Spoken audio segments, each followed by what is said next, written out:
ये सबने क्वेश्चन सही किया हुआ है ना, जिसके 19.5 भी है उसने भी ये गलती की है, और आई थिंक सबने चीटिंग की थी तुमसे, यहाँ पे बैठ के सबने यहाँ लाइन में ना चीटिंग की होगी, हर जी ने भी यही गलती की हुई है।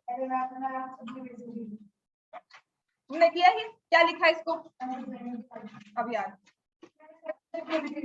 बस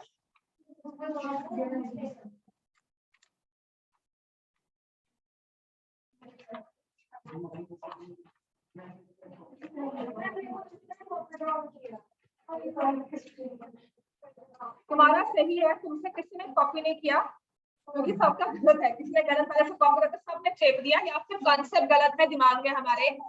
क्या हुआ है इस केस में, आपकी फ्रैक्शन होती है 2/3 होल रेज टू पावर होता है -1, 2/3 होल रेज टू पावर -1। तो जब आप इसको सॉल्व करते हो तो रेसिप्रोकल कर लेते हैं और बनता है 3/2। हेलो,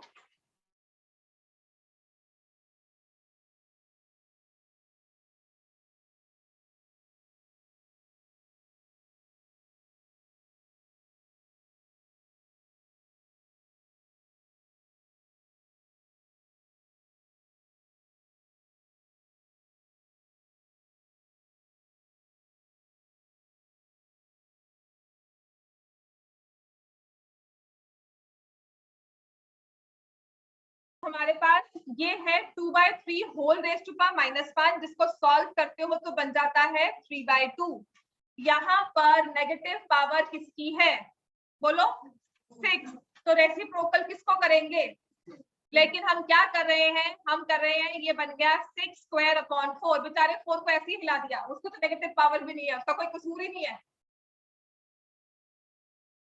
लास्ट वाला क्वेश्चन, उसका कोई कसूर नहीं है, उसको फिर भेज दे कि नहीं तुझे भी करना है ना, यू आर माय फ्रेंड, जैसे मेरे को डांट पड़ी तेरे को भी पढ़नी चाहिए, तो उसके साथ वो क्यों कर रहे हो, उसकी तो पावर दी ही नहीं है negative. This is not with the negative power, it is separate. The only number who will change value is 6 because it is a negative, it has a negative power. तो जब ये change होगा, इसको reciprocal करना है, ये ऊपर आ जाएगा ऐसे, बस। सबने सही किया है फर्स्ट स्टेप, उनको मार्क्स भी मैंने दे दिए हैं, लेकिन उसके बाद आपने गलत कर दिया तो वो गलत ही है, आपका यहाँ पे कॉन्सेप्ट ही गलत हो गया।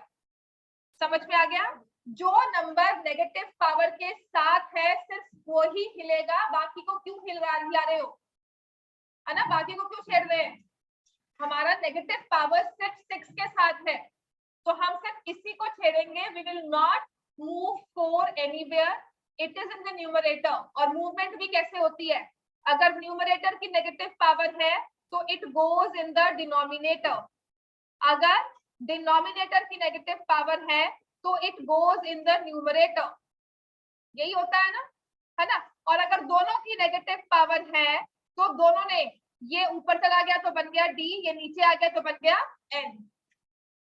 समझ में आ गया हमें ये, दिस इज व्हाट हैपेंस। आप क्या कर रहे हो कि ये चीज मुझे दी हुई है तो I will shift my numerator also. Clear हो गया, तो ये गलत था, ये आपको नहीं करना। समझ में आ गया हमें, ये हमें नहीं करना, राइट। तो ये हमारी चीज, अगर आपका क्वेश्चन नंबर 8 गलत हुआ है, वो यही स्टेप की वजह से गलत हुआ है। कुछ लोगों ने सही किया है, जिनको सही किया उनको मार्क्स भी मिले, जिनको नहीं उनको ऑब्वियसली मैं क्यों मार्क्स दूंगी। कॉपी ड्रॉइंग तो उसमें मैं क्या कर सकती हूँ, किसी ने यहाँ पे -1/5 पावर दी हुई है, उसने +1/5 लिखी है, और मैंने माइनस लिख दिया, तो ब्लैक पेन से लिखा है, वो कह दिया मैम मैंने लिखा माइनस, आपने क्यों गलत किया, ब्लैक पेन तुमने आगे मुझे देखो सॉल्व भी नहीं किया उसे, मैंने पूरे क्वेश्चन को सही नहीं किया।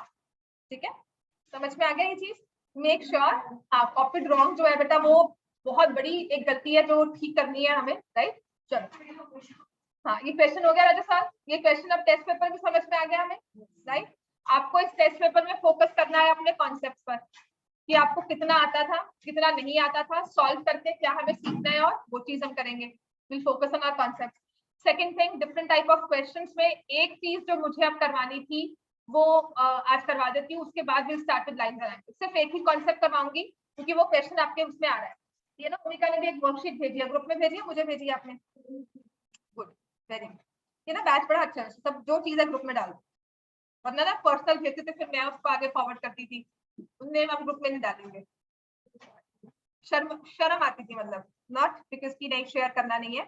इसमें से बाकी आपने कुछ नहीं करना। क्वेश्चन नंबर 1 अभी नहीं करोगे, क्वेश्चन नंबर 2 आप कर सकते हो, क्वेश्चन नंबर 3 आप कर सकते हो, क्वेश्चन 4 छोड़ देना, क्वेश्चन 5 आपको आता है, question number 6 I will focus on question number 6 now, ठीक है। क्वेश्चन 6 जैसा क्वेश्चन मुझे करवाना है, राइट। इसका स्टार्टिंग पॉइंट क्या है? क्वेश्चन 6 आपको मैं करवा लूंगी, क्वेश्चन नंबर 7 आप कर सकते हो, question 8 is fairly simple, question 9 नहीं करना, क्वेश्चन 10 नहीं करना, बाकी सभी आपके लिए अभी एग्जिस्ट ही नहीं करते, आंखें बंद कर लेना, अभी नहीं करते। अगर मैथ्स अच्छी है, पंगे लेने हैं तो ले लो सच में, but that all depends, अभी नहीं करना है, मैं ये नहीं कह रही मैं नहीं करवाऊंगी, पर अभी मत घूमो, अभी जो इतना कर रहे हो उसी को आप परफेक्ट करो, जितने क्वेश्चंस मैंने करवाए ना उसी को परफेक्ट में ले आओ, उसके बाद भी इसी। अब आते हैं क्वेश्चन नंबर 6। ये क्वेश्चन आपको पॉलिनोमियल्स में भी बहुत दिख जाएगा, अभी तो हम ये इसमें लीनियर इक्वेशंस पे देख रहे हैं, अभी सब नंबर सिस्टम में देख रहे हैं, ये पॉलिनोमियल्स में दिखेगा। हाँ जी, हरजी गायब, Harji are we there? Yes ma'am. Yes ma'am, सो गए थे। ये हमारा क्वेश्चन है नंबर सिस्टम का नया क्वेश्चन जो बनकर आया है, इसमें लिखा हुआ है if x is equal to √5 + 2, ठीक है। आपको मैं सिंपल सा क्वेश्चन देती हूँ, पहले तो यही देखो, find x + 1/x and x - 1/x, ये कर सकते हो? करो चलो, ये तो समझ में आया था ना हमें क्वेश्चन। एक minute, if x is equal to √5 + 2, find x + 1/x, x - 1/x, लिख लिया ये हमने। इसकी ना डिफरेंट वेरिएशंस होती हैं, आपने अभी सिर्फ 3 वेरिएशन ही करनी है, उसके बाद भी स्क्वायर करते हैं हम, उसमें मत घूमना, अभी सिर्फ एक एक स्टेप करके चढ़ रहे हैं हम, right. Otherwise what used to happen, otherwise सच में कह रही हूँ, सारी चीजें एक बार करवा देते थे और कहते थे सब समझ में आ गया। This time I'm really going step by step, मैं एक एक क्वेश्चन सॉल्व कर रही हूँ, एक एक कॉन्सेप्ट समझाकर उसको करके नेक्स्ट आगे बढ़ रही हूँ। आप आगे वाला भी थोड़ा बहुत पढ़ते रहो और ये भी अपना पढ़ना जारी रखना बस।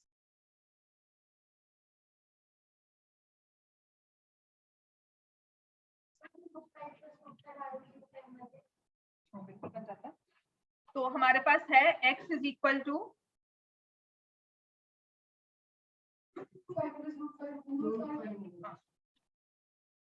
ठीक है, थैंक यू, कोई तो ध्यान से सुनता है, ठीक है। x is equal to √5 + √2, x is equal to √5 + 2, आपको करना है find the value of x + 1/x। अब इस चीज में मुझे पता सबसे अच्छी एक एक पेपर्स में क्या लिखी थी, किसी ने कहा x + 1/x का मतलब हुआ 5 + √2, हमने x की वैल्यू पुट कर दी, प्लस 1/x में, सॉरी मैंने देखो कैसे, दिस इज व्हाट हैपेंस। तो आप काम करते हो, ये गलती किसी से भी होती है, पर आपको काउंटर चेक करना होता है। जब मैंने 1/x लिखा ना, तो मैंने इस पे फोकस नहीं किया, अपने मेन क्वेश्चन पे फोकस किया, समझ में आया। जब मैंने यहाँ पर 5 + √2, ये गलती किसी से भी हो सकती है, मैंने कोई जानकर नहीं की थी, मुझसे हुई है ये गलती, राइट। तो अब मैंने जब अपना क्वेश्चन कैसे चेक किया, I wrote my question, not my focus was not here कि मैं यहाँ से कॉपी करूं, जो मेन क्वेश्चन है मैं हमेशा उससे कॉपी करती हूँ, समझ में आ गया। तो पूरा क्वेश्चन क्लियर हो गया हमारा, √5 + 2 आ गया। अब मुझे पता है कि जब मेरा इरैशनल नंबर होगा डिनोमिनेटर में, तो हम इसे क्या करेंगे, रैशनलाइज, किससे मल्टीप्लाई करेंगे, √5 - 2। आई सपोज रैशनलाइजेशन सबको समझ में आ गई है ना। तो ये क्या बन जाएगा, ये तो एज इट इज आ जाएगा √5 + 2 and this becomes √5 - 2 by 5 - 2 -4, a² - b², 5 - 2² 4, क्या बन गया ये, √5 + 2 + √5 - 2, ये -2 + 2 cancel, it will be 2 √5.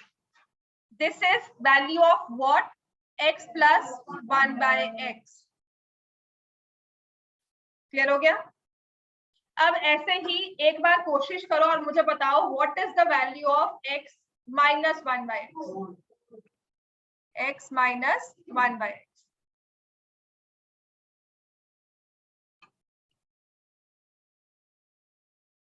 ठीक है, तो आप क्या लिखोगे? 2 प्लस 2 √5 प्लस 2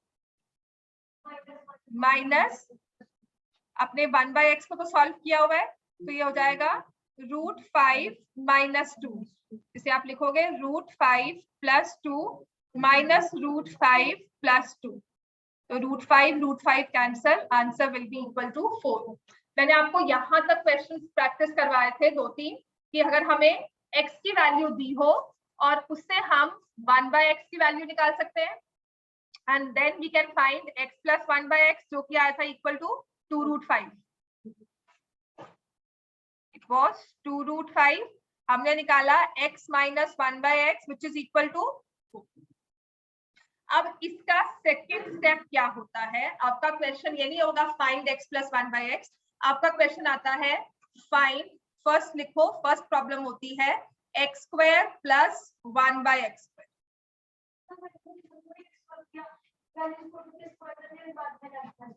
ठीक है, नहीं वैल्यूज पुट करके स्क्वायर नहीं करेंगे, पहले इनको रैशनलाइज करेंगे फिर स्क्वायर करेंगे। ठीक हो गया? तो उसके बाद बस सेकंड ये वाला क्वेश्चन होता है, एक x² प्लस 1/x², एक है x² माइनस 1/x²। अब होगा क्या? If x plus 1/x is 2√5, उसने कहा है इसकी वैल्यू निकालो। आपको ना ये क्वेश्चन दिया जाएगा, आपको क्वेश्चन दिया जाएगा if x is equal to √5 plus 2, find value of x² plus 1/x। x is equal to √5 plus 2, find the value of x² plus 1/x²। मतलब आपका फर्स्ट स्टेप क्या है? आपने पहले क्या निकालना है? x plus 1/x। फिर हम करेंगे स्क्वायरिंग बोथ साइड्स। लिखो, we'll do squaring both sides। तो x प्लस 1/x का whole square is equal to 2√5 का whole square. x plus 1/x का whole square is equal to 2√5 का होल स्क्वायर। समझ में आ गया? अब इसके बाद x plus 1/x whole square, ये ना कुछ ये वाला फॉर्मूला कुछ याद आता है हमें? आइडेंटिटी कौन सी होगी? a plus b whole square. क्या लिखते हैं इसको? a² प्लस b² प्लस, हर चीज समझ में आ रहा है हमें? Yes, ma'am. लिख रहे हो कि नहीं?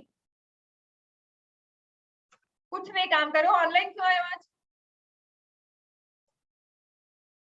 मम्मी को पता है ऑनलाइन हो? हर जी तो सो रहा है या फिर समझ में आ गया? ये मैंने a plus b whole square का फॉर्मूला यहाँ अप्लाई किया, x² plus 1/x² plus 2x into 1/x is equal to 4√5। ये x और ये x कैंसिल हो गया, तो x² plus 1/x² plus 2 is equal to 20, और यहाँ से आ जाएगा x² plus 1/x² is equal to 80, and this is the answer.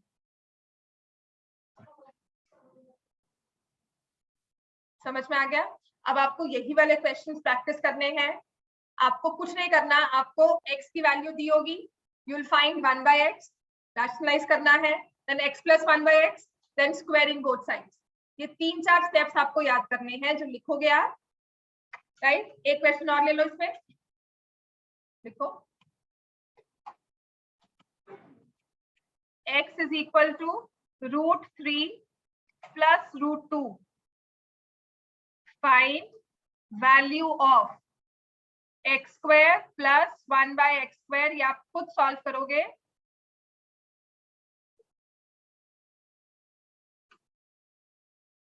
तो अगर आपको ऐसी कोई टर्म दी हुई है x² प्लस 1/x², पहले स्क्वायर नहीं करना, बिल्कुल भी नहीं करना। पहले हमेशा क्या करना है? फाइंड, मतलब आपका फर्स्ट स्टेप क्या होगा? Find x plus 1/x। तो वो कैसे निकालेंगे? x है √3 प्लस √2, 1/x क्या है, √3 प्लस √2 इन द डिनोमिनेटर। और जहां पर ये टर्म आ गई, यहाँ पर एलसीएम भी नहीं लेना, आपको √3 √2 को खत्म करना है। तो जहां पर ये वाली टर्म हमारी आ गई, ये सेपरेट सी टर्म आपको दिख रही है, इसको हम क्या करेंगे, rationalise. This is a different term, this is a different term, इसको हमेशा पहले करेंगे रैशनलाइज। तो उसके लिए मल्टीप्लाई करेंगे √3 माइनस √2 से। तो ये हो जाएगा √3 प्लस √2 और ऊपर आ जाएगा √3 माइनस √2 अपॉन 3 माइनस 2। समझ में आ गया ये? तो ये क्या बन जाता है, √3 प्लस √2 प्लस √3 माइनस √2, ये कैंसिल हो गया, 2√3। तो आपका x प्लस 1/x क्या बनकर आ गया, x प्लस 1/x इज 2√3। ऐसा नहीं है कि स्क्वायर करने पे आंसर नहीं आएगा, पहले लंबा हो जाएगा, कॉम्प्लिकेट हो जाएगा।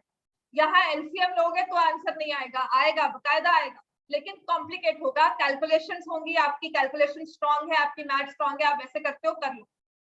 और आपने लंबा घूम के जाना है, 4 स्टेप्स में क्वेश्चन सॉल्व करना है कि 2 पेजेस में सॉल्व करना है, वो आपकी मर्जी है, राइट। अब हम क्या करेंगे, हमें किसकी वैल्यू निकालनी थी, स्क्वायर की। तो अब क्या करेंगे, स्क्वायरिंग बोथ साइड। समझ में आ गया, ये सब टेक्निक है, आपको इसे याद करना होगा, इसका कोई लॉजिक नहीं है, लॉजिक बाद में समझ में आता है। x square plus 1/x square plus 2 into x into 1/x is equal to 4 into 3। x cancel हो गया, x square plus 1/x square is equal to 12 minus 2 which is equal to 10। समझ में आ गया? अभी सिर्फ इस चीज पे ही फोकस करना है, इसके आगे भी बहुत सी चीजें हैं, उस पर अभी हम फोकस नहीं करेंगे। समझ में आ गया? तो हमारा फर्स्ट है, if we are given x we need to find the value of x square plus 1/x square। आपको x दिया होगा, आपको x square plus 1/x square की वैल्यू निकालनी है। आपका नेक्स्ट टाइप ऑफ क्वेश्चन ये है। इतना समझ में आ गया? समझ में आ गया इतना? हमें यही हमारा नेक्स्ट क्वेश्चन है जो हमने इसमें नया टॉपिक का पढ़ा है आज के दिन में। इसकी टेक्निक क्या है, आप x निकालोगे, आप 1/x लोगे, दोनों को ऐड करोगे, then you will squaring both sides, right. अब इसी में 4/3 बेटा इसको स्क्वायर किया आपने तो 2 का स्क्वायर कितना होता है, और √3 का स्क्वायर कितना होता है, तो 4/3 ठीक है, कुछ नहीं किया, ये √2। हाँ, अब समझ में आ गया। अब इसको यहाँ पे लिख दो, मैं क्योंकि यहाँ लिख चुकी हूँ ना, तो फिर मैं यहाँ पे ओरल कर लेती हूँ। You right it like this, इसको आप ऐसा लिख लो, विच इज अनदर थिंग जब समझ में आता है। हमने लिखा, ये लिखा है ना आपने नेक्स्ट स्टेप में, तो अब इसको लिख लो 2√3 मल्टीप्लाइड बाय 2। अब जो रैशनल पार्ट है वो आपस में मल्टीप्लाई हो जाएंगे, जो इरेशनल पार्ट है वो आपस में मल्टीप्लाई हो जाएंगे, तो आंसर आ जाएगा, राइट। ये इससे पहले भी अगर लिखना है तो you can write 2 into 2 into √3 into. समझ में आ गया इतना, राइट। चलो, इसी का x था कि आपको दिया हुआ x, पहला क्वेश्चन क्या था, x is equal to √5 plus 2। अब कहते हैं find x square minus 1/x। ठीक है, ये 2 चीजें आज करवा रही हूँ, उसके बाद हम लाइन्स एंड एंगल्स ही करेंगे। लाइन्स एंड एंगल्स में 1-2 चीजें करवाऊंगी, बहुत लंबा नहीं करवाऊंगी। हम सिर्फ उसमें लीनियर पेयर और वर्टिकली ऑपोजिट एंगल्स वही करेंगे। So you have the value of x as 5√5 plus 2। 1/x क्या निकाला आपने, 1/√5 plus 2, जिसको आपने फर्दर रैशनलाइज किया। समझ में आ रहा है ना मैं जो ये कर रही हूँ। 1/x is √5 minus 2, 5 minus 4 which is 1। फिर हमने इससे निकाला x plus 1/x, x minus 1/x।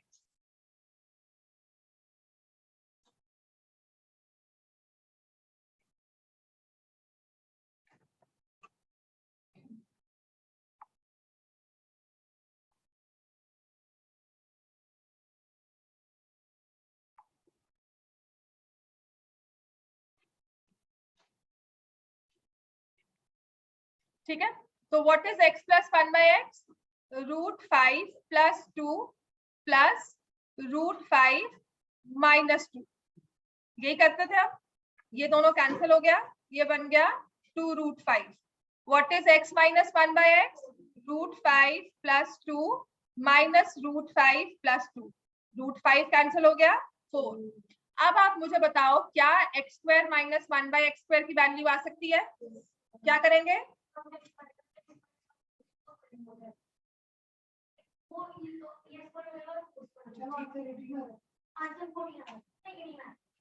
x square minus 1 मतलब हमें आपने क्या किया, x minus 1 by x का whole square is equal to x square minus 1 by x square minus 2.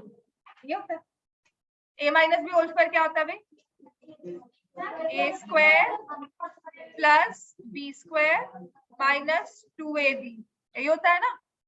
और अगर ये x माइनस 1 by x का होल स्क्वायर है तो आप क्या लिखोगे? x square plus 1 by x square minus 2 into x into 1 by x. मैं पूछ रही हूँ आपको x square minus 1 by x square, आप बता रहे हो मुझे x माइनस 1 by x के साथ x square plus 1 by x square. तो गलती नहीं करनी आपका, चाहे आपको टर्म माइनस में दी हुई है उसका स्क्वायर जो होता है, स्क्वायर की टर्म्स हमेशा प्लस में ही आती है. क्लियर हो गया? ऐसे नहीं आएगा. तो फंडामेंटली क्या गलती समझ में आ गई ना? इसको कैसे करते हैं आप? ये मेरा अब कर रही हूँ गलत है, ये ऐसे नहीं करना. रॉन्ग पार्ट, इसको गलत काटो इसको. हाँ गलत किया है. राइट. हाँ जी. एक चीज हम ना रैशनलाइजेशन में भी मैं आपको सिखा कर आई हूँ अभी. What is a square minus b square? क्या होता है? a minus b a plus b. समझ में आता है सबको ये? तो ये आपका x square minus 1 by x square. कुछ दिख रहा है a square minus b square और x square minus 1 by x square का कनेक्शन? एक तरफ आपने कहा a square minus b square और लिखा है x square minus 1 by x square. So can I factorize it as x plus 1 by x, x minus 1 by x? Yes. Do you have the value of x plus 1 by x? 2 root 5. And do ye have the value of x minus 1 by x, which is 4. So multiply किया, answer आ जाएगा 8 root 5, which is the value of x square minus 1 by x square. अब मैं आपको ये दो चीजें करवाई हैं, इन दोनों चीजों को लिख लो. अगर इसे फर्दर सॉल्व करना है तो डू इट फॉर, मैंने आपको √3 प्लस √2 दिया हुआ था ना, x दिया था √3 plus √2, find x square minus 1 by x square. इसकी वैल्यू निकालो. 8√5 का 8√5. चलो करो. आपके पास x है, then you will find 1 by x, 1 upon √3 plus √2. अब इसको क्या करेंगे? Rationalise.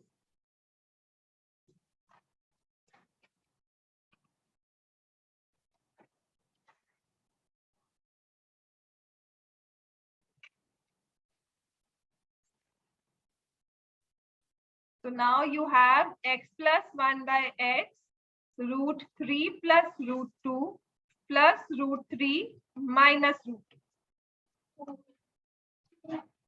Then you have x minus 1 by x, √3 plus √2 minus √3 plus √2. तो जब ये वैल्यू निकालनी है तो इसको हम करेंगे x plus 1 by x into x minus 1 by x, 2√3 into 2√2. नव्या समझ में आ गया? मल्टीप्लाई करना है तो हम क्या करेंगे?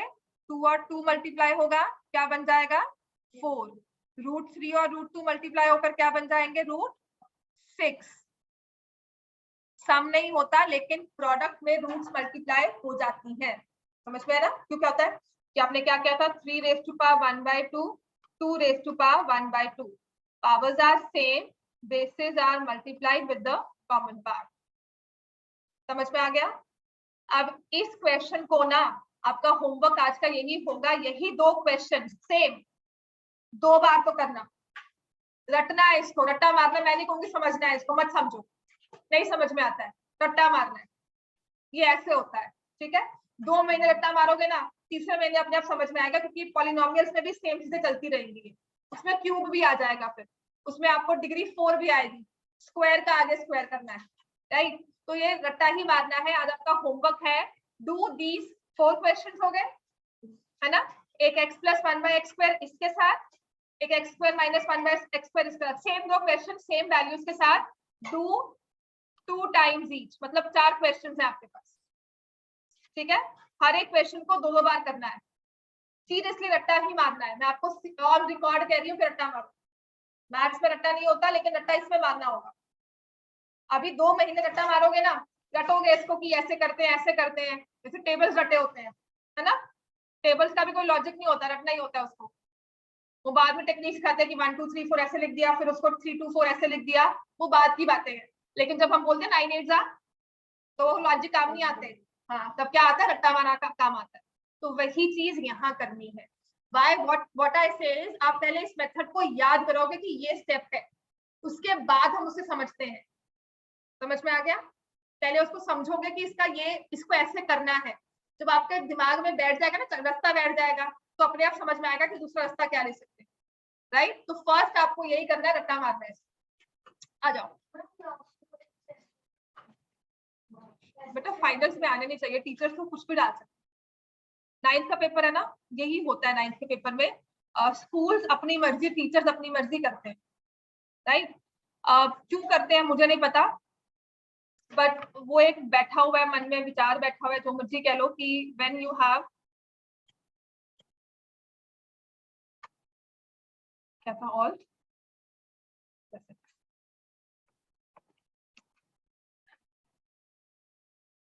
ठीक है। चलो अब आते हैं लाइंस एंड एंगल्स पे।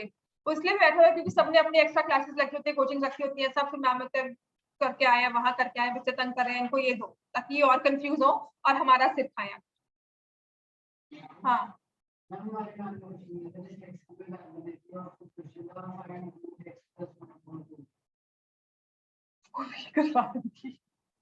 क्या कह रही हो ना, ये सारे क्वेश्चंस ना एक तो आपके एग्जाम्पलर में दिए हुए हैं, प्लस एग्जाम्पलर के बाद भी पता क्या है, मैं बता तो रही हूँ क्यों दिया, ताकि पता है ट्यूशन लगाई हुई है सबने, पता होता है सबको, ठीक है। टीचर्स नो इट, कहीं ना कहीं जाते हैं सब मैथ्स के लिए, साइंस के लिए। मैथ्स में ना ये चीजें आपको इनिशियली दे देते हैं कि जाओ वहां मैम से पूछ कर आओ, वो समझाएंगी, वो रट्टा मारेंगी, तुम डरोगे मैथ्स से, तुम उतना पढ़ोगे। तो ये नहीं समझता कि डर गया तो पढ़ेगा ही, उसका दिमाग बंद हो जाएगा, बिल्कुल ऐसे बंद, दरवाजे सारे बंद हो जाएंगे, प्लास्टर ऑफ पेरिस मतलब सीमेंटेड हो जाता है पूरा, तो तोड़ के दिखा दो, राइट। हमेशा अगर किसी को समझाना है ना, किसी को पढ़ाना है, बिल्कुल इनिशियल इजी से स्टार्ट करते हैं, उसको चलाओ, उसको लगेगा कि हाँ मुझे चलना आता है, फिर उसे भगाओ। मैम ने आपको ये दिया, ये बिल्कुल होता है। इसमें पता क्या लेना होता है आपको, जो एक्स की वैल्यू दी होती है ना, वो आपको स्क्वायर रूट में लेनी होती है, ये स्क्वायर रूट लेनी होती है, वो a+b होल स्क्वायर बन जाता है अंदर से, फिर वो बाहर आएगा विच इज a+b। क्लास अगर 50 बच्चों की होगी ना, मुश्किल से एक को समझ में आएगा, एक भी मैं बहुत लकी अगर हूँ क्लास में तो एक बच्चे को समझ में आएगा, वो कहता मुझे समझ में आ गया, वरना नहीं आए। अभी आपने पॉलिनोमियल्स नहीं किया होगा, ठीक है, और आपने सारे फॉर्मूलाज आपको याद है, उसके बाद आप कहते हो कि समझ में आ गया, तो ठीक है। इसमें कुछ नहीं करना होता, जो आपका रियल रैशनल पार्ट होता है ना, उसको आपको a² + b² की फॉर्म में ब्रेक करना। तो ये भी एक लॉजिक है इसका, रट्टा ही मारना है, इस टेक्निक को बाद में करेंगे, अभी नहीं। चलो अभी आते हैं लाइन बनाने, बहुत बातें होती है। मैंने आपको करवाया था लाइंस एंड एंगल्स में, लास्ट क्या पढ़ाया था देखो,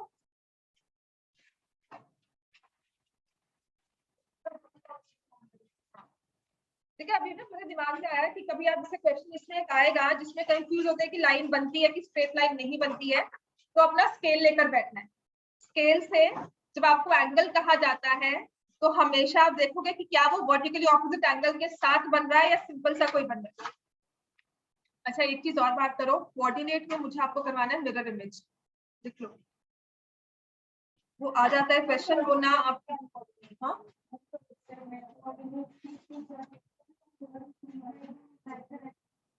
लाइंस एंड एंगल्स नहीं होगी, कोऑर्डिनेट तो बहुत सिंपल है, उसमें क्या डिलीट करेंगे, मतलब उसकी तो उसमें कुछ है भी नहीं ऐसा कि डिलीट किया जाए, उसके कॉन्सेप्ट ही कंफ्यूजिंग होते हैं। 1 मार्क के क्वेश्चन उसमें कंफ्यूज होते हैं।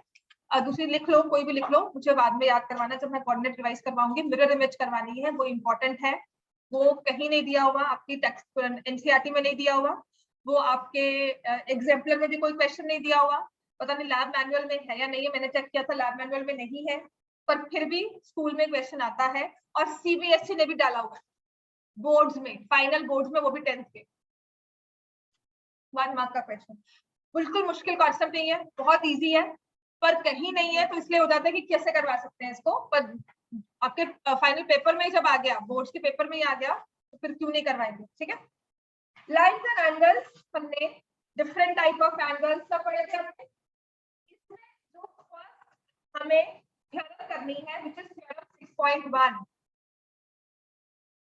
थ्योरम 6.1 अब तक आपने बहुत बार इसे यूज किया है, अब इसका प्रूव करोगे। कैसे? If two lines intersect, if two lines intersect, जो आप लिखते हो ना रीजन ऐसे करके ब्रैकेट में VOA, है ना, ये VOA की पूरी स्टेटमेंट है जिसे लिखना होता है। आप नहीं लिखते, आपको लिखना चाहिए वर्टिकली ऑपोजिट एंगल, उसको भी कर देते हो VOA। VOA is no proof at all. आप लिखोगे two lines intersect, then the vertically opposite angles, then the vertically opposite angles are equal। Clear हो गया? if two lines intersect then the vertically opposite angles are equal, इसको prove करना है, right. Prove हम इसे कैसे करेंगे?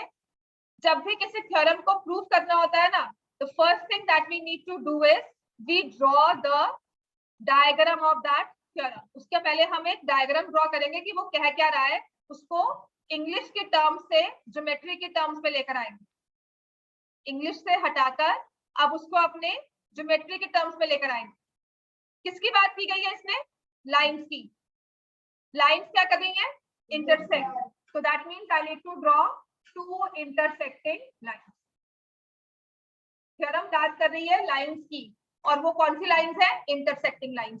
तो मैंने लाइंस नाम दे दिया AB एंड CD, और इसी से हमारा बन जाता है गिवन कि मुझे दिया क्या हुआ है, that lines AB and CD intersect. अच्छा, जहां इंटरसेक्ट करते हैं वो क्या होता है? ये क्या होता है? एक पॉइंट होता है, पॉइंट ऑफ इंटरसेक्शन।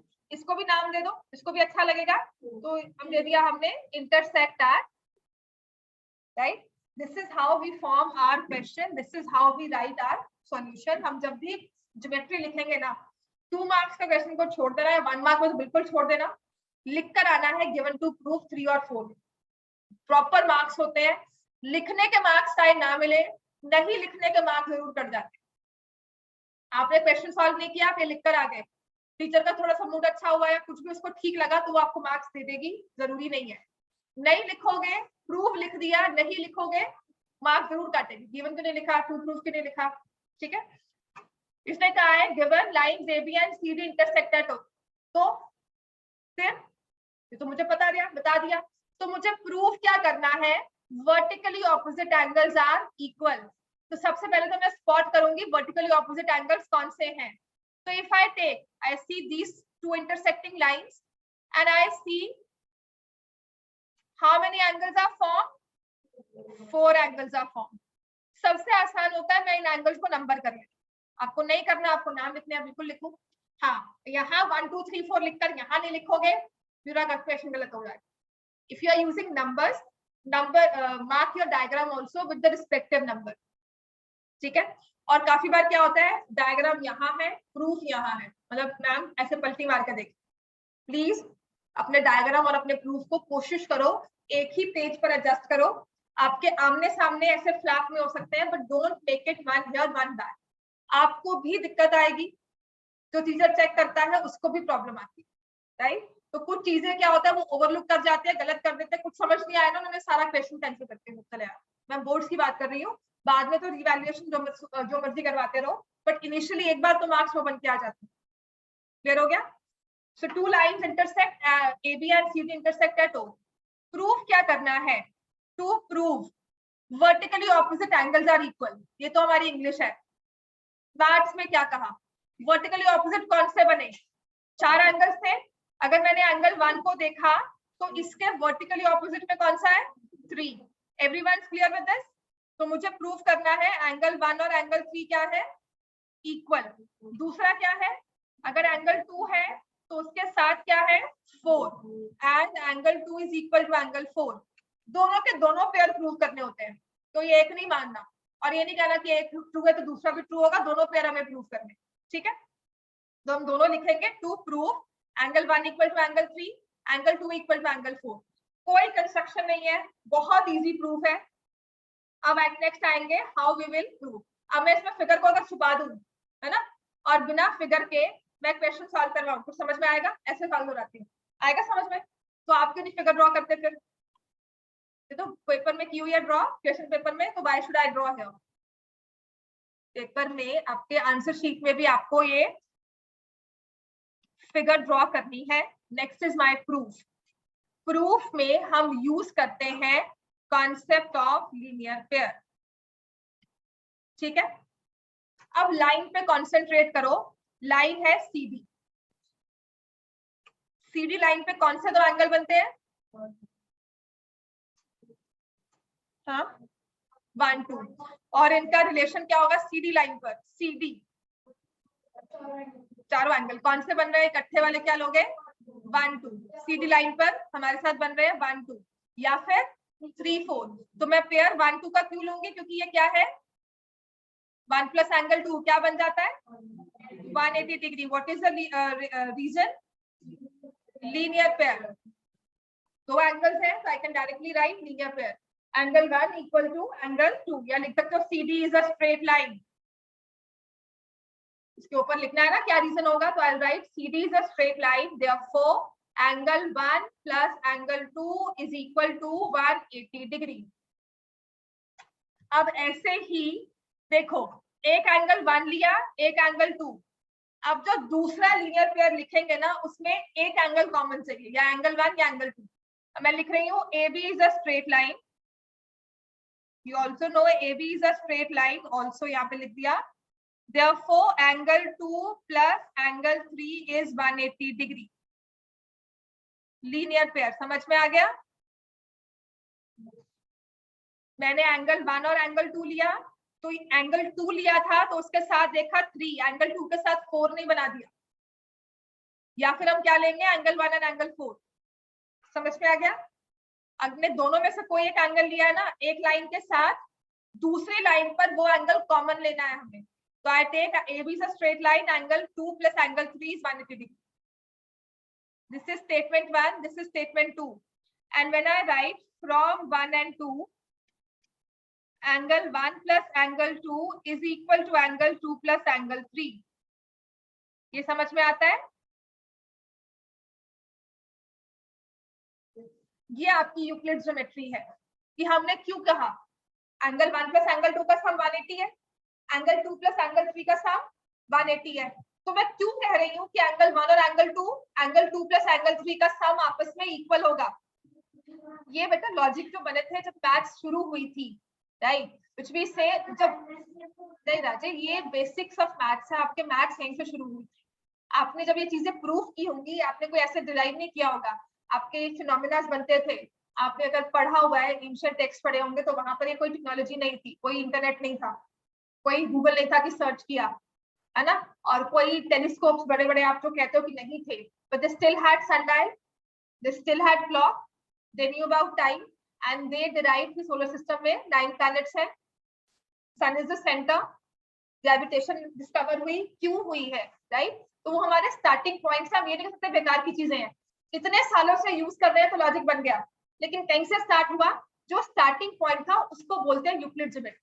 जब लोग मानते नहीं थे बात को क्यों होगा, तो उसने रीजन आउट कर करके इस बात को बनाया। कल आप एक रोबोट बनाते हो, उसको प्रेजेंट करते हो, तो आप करते हो ना कि ये कर सकता है, आप कहते हो हाँ कर सकता है, ये कर सकता है, हाँ कर सकता है ना। हम आगे आगे उसके प्रोसेसेस को लेकर जाते हैं, तो हम कहें नहीं जी वो हाँ हाँ करके बोल रहा है, वो तो कोई भी कर सकता है, वो तो बहुत सिंपल है बनाना, राइट। आप एडवांसमेंट्स वहीं से लेके आते हैं जब आप बेसिक स्टार्ट करते हो। तो आप यूक्लिड को ये नहीं कह सकते कि ठीक है ये तो पता ही है, पता तो हमें है लेकिन कहीं से बना था, और जब बना था तो उसको यूनिवर्सल एक्सेप्टेंस देने के लिए ये चीज बन गई। ठीक है, तो कुछ पॉस्टुलेट्स होते हैं, कुछ एग्जाम्स होते हैं, कुछ थ्योरम्स होती हैं, कुछ रूल्स होते हैं, ये सब क्या चीजें हैं, इनमें फर्क क्या है, राइट, कुछ कंक्लूजन्स होते हैं। तो ये समझ में आता है अब हमें angle 1 plus angle 2 is equal to angle 2 plus angle 3, जिसमें एंगल 2 क्या हो जाएगा, कैंसल, और क्या होगा, एंगल 1 इक्वल टू एंगल 3। यही प्रूव करना था, ये प्रूव कर दिया। उसके बाद हम लिखेंगे यहाँ पर similarly, angle 2 is equal to angle 4, hence proved. बस, ये 4 लाइंस का प्रूफ है आपका। और पता नहीं क्यों कहते हैं लाइंस एंड एंगल्स बहुत मुश्किल है, वही कह रही हूँ, ये इजी चैप्टर ही है, बट होता क्या है, ज्योमेट्री आपकी इसमें 6.3 अगर डिलीट कर दी ना तो ये मुश्किल चैप्टर नहीं रहा आपके लिए, ये टेस्ट के लिए 6.3 में ही प्रूफ वाले क्वेश्चन है। चलो अब आ जाओ, ये हमने किया है ना, अब आओ एग्जाम्पल नंबर 1, सिर्फ एग्जाम्पल ही करेंगे, इजी वाले ही है इसके साथ। एग्जाम्पल 1 लिख लिया ये हमने, this is my theorem proof.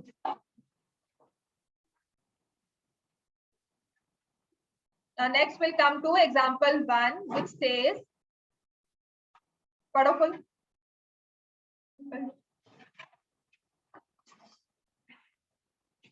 In figure 6.9, lines PQ and RS intersect each other at O. If angle POR ratio angle ROQ is 5:7, find all the angles. तो दो लाइंस है, इंटरसेक्ट कर रही है, यहाँ पर इसको नाम दिया हुआ है P and Q, और यहाँ नाम दिया हुआ है R and S, and they intersect at point O. जब लाइंस इंटरसेक्ट करती हैं दो लाइंस तो कितने एंगल्स बनते हैं, 4, राइट। तो गिवन लिखेंगे, given lines PQ and RS intersect at O such that angle POR ratio angle ROQ is 5:7. To find all angles. अब इन एंगल्स का नाम लिख लो, या और भी आसान है इसे ऐसे लिख लो, to find measure of angle 1, 2, 3 and 4। ठीक है, और इस पे लिखेंगे सॉल्यूशन।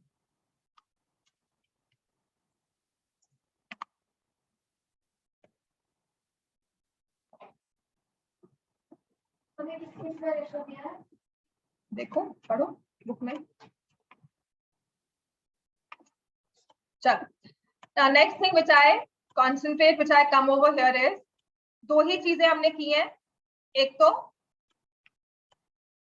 लीनियर पेयर और वर्टिकली ऑपोजिट एंगल्स, राइट।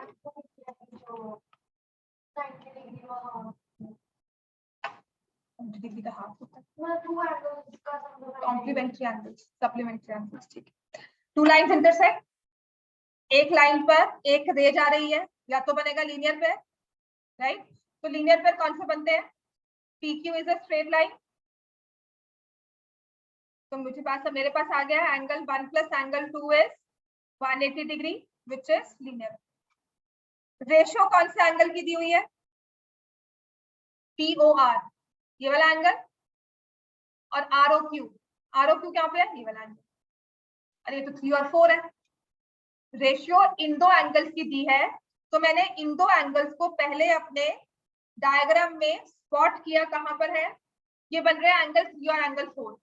तो इस एंगल 3 और 4 में क्या रिलेशन है, linear pair, angle 3 plus angle 4 is equal to 180 degree.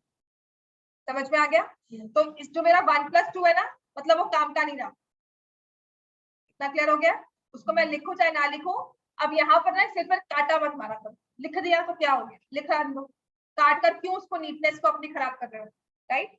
अब आ गया एंगल 3 प्लस एंगल 4 इज 180, और रेशियो देने का मतलब क्या होता है, अगर एंगल POR और ROQ की रेशियो दी हुई है तो हम क्या करते हैं, let angle POR which is angle 3 angle 4 is equal to 5x, let angle ROQ which is angle 3 be equal to 7। समझ में आ गया? जब भी हमें दो वैल्यूज की, दो क्वांटिटीज की रेशियो दी होती है और वो रेशियो है 5:7, तो हम नंबर्स को सपोज करते हैं 5x 7x, राइट? तो अब इसके बाद हम क्या करेंगे? एंगल 3 की जगह क्या लिखेंगे? 7x। एंगल 4 की जगह क्या लिखेंगे? 5x। और ये सम क्या बन गया? 180। तो 12x की वैल्यू क्या आ गई? 180। और x की वैल्यू क्या आ गई? 15। तो जब मेरे पास x की वैल्यू आ गई, can I find the value of angle 4 and angle 3? यहाँ पर बहुत ध्यान रखना है कि हमने 4 किसको लिया है और 3 किसको लिया है। आपने अगर कहा कि मैंने इसको एंगल 3 ले लिया, आपका POR बेसिकली इज एंगल 4 और ये एंगल 3 और ये एंगल 4 5x के इक्वल है। कंफ्यूज मत कर देना, क्वेश्चन सही सॉल्व किया हुआ है। अगर आपने क्रॉस में वैल्यूज लिख दी ना, मतलब 1 की जगह 2 लिख दिया, आंसर गलत ही होगा। ठीक हो गया? तो यहाँ पे क्या आ गया? एंगल 4 की वैल्यू क्या है? 75 degree. What is angle 3? 105 degree. अच्छा, ये तो आ गया मेरे पास 75 और ये आ गया 105। तो उसने कहा फाइंड ऑल द एंगल्स। हाँ, तो हम कहेंगे angle 1 equal to angle 3 which is equal to 105, angle 2 equal to angle 4 which is equal to 75। और इसमें हम लिखेंगे रीजन, वर्टिकली ऑपोजिट एंगल्स।